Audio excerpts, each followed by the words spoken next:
We're at convention time. The Republican Party is having their convention, just had it, and they've made their pronouncements and they have articulated to their constituency what they plan on doing in their course of action. The Democratic Convention will be pulling Democrats and their constituents from all over this country to their convention to discuss a platform and a direction of what they plan on doing for this country. They will both nominate their representatives for president. President Barack Obama will be nominated once again to be reelected as President of the United States.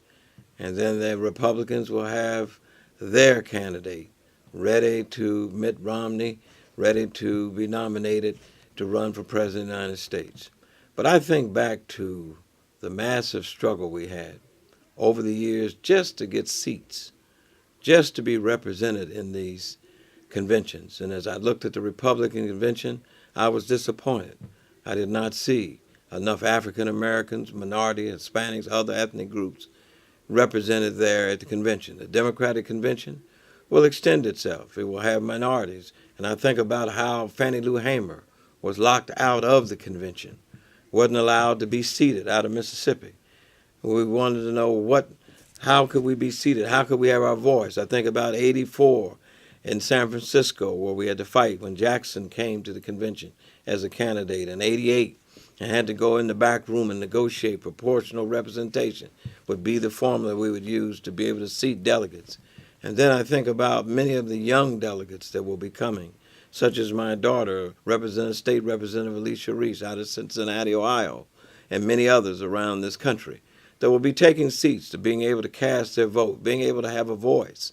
And I think about all the people that dreamed of one day we could be at the convention, be there to discuss and vote on issues and platforms, and be able to vote on a nominee that would run and be able to support and be able to articulate the issues of this great country.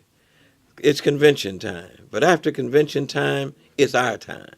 It's voter registration time. It is get out to vote time. It is time to get your neighbors, time to get your friends. It's time to call your grandmothers, uncles, to come to the polls. It's our time. Our time is now.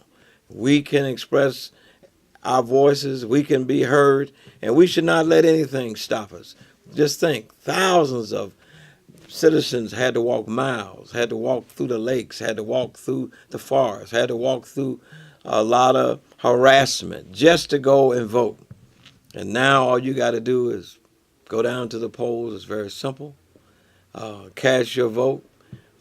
People are there making sure that you can know where to go and how to go. Make sure you take your identification with you so they don't pull any tricks on you about where's your identification. Here it is. It doesn't matter. We're going to be here. If it's raining, if it's snowing, if it's shining. And they say, how are you going to the polls? Some going by boat, some going by plane, some going to walk, some going to go by train. But whatever it takes, we're going to be at the polls to cast our vote. This is history for the thousands of people that gave their lives for us to be delegates and to be nominees and to be running the party. This has been Steve Reece, owner of Reece and Reece, on the real side, and we're saying that your vote is power. Don't give it up.